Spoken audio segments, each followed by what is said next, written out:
Our goal in all the work we do is called enlightenment, and then consciousness.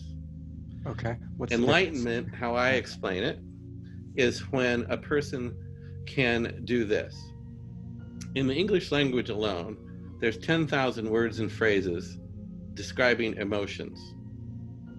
3,000 of them are what we would call positive, 7,000 are what we would call negative. When we can look at those negative ones and turn them into positive ones, that's enlightenment. If you're staying in the negative thought process, you're in fight or flight, and you've limited it to 5% of your brain's power. When you can look at anything that happens has opportunity. So let's say you lose a business. Well, if you look at it as victim, you're not going to be able to look at it and see what you did wrong and then learn and then go to someone like you, Keith, and get advice on how to turn things around and make $1 million. With the other business, it went flop and you might have struggled with it for another 20 years and been poor because you were stuck in survival. Where if you look at that as, well, okay, that failed. Where's the next thing coming from? What am I learning? What can I do with this? Was I with the wrong people that just we didn't click? Was I with the right people but weren't on the same page? Was I whatever it was? Because if you look at it positively, all of a sudden your imagination is there. And you can grow and learn and be a seeker and make the next opportunity work for you. So we look at, that's enlightenment, when you can look at everything positive or eventually turn it to something positive. Yes, we have our emotions. Yes, we got to honor our emotions, but how long do we got to hang on to them? How long do we have to be, how long is it till we become a victim to our own thought process and keeping us stuck and held down in everything we do? And we take a look at that. We're able to look at, see what it is keeping the person in that negative perspective so that they can then turn around, walk away from here and just go, oh my God, I feel amazing. And they start trusting their intuition, and we coach them and things like that. So once that's done, you're not wrapping your head around all these negative thoughts all the time. So all of a sudden you have time to what?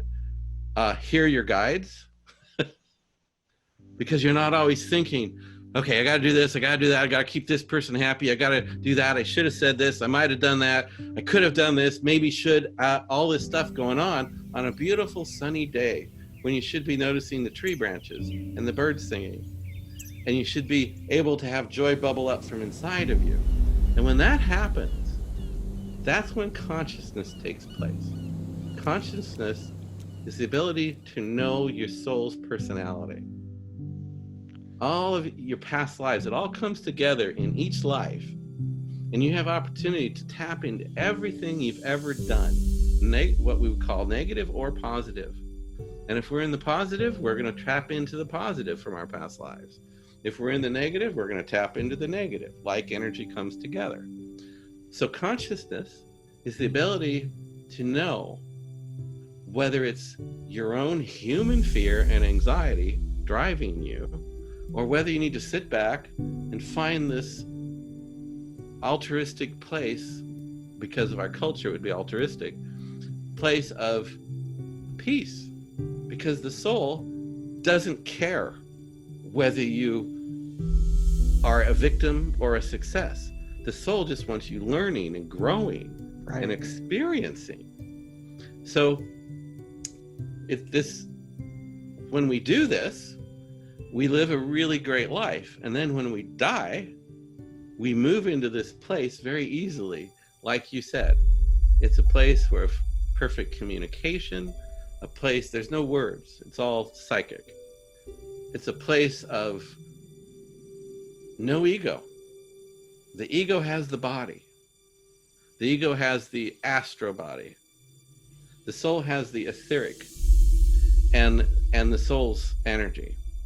And the etheric and the soul's energy, they know the human experience is a blip in time. Right. So it doesn't matter.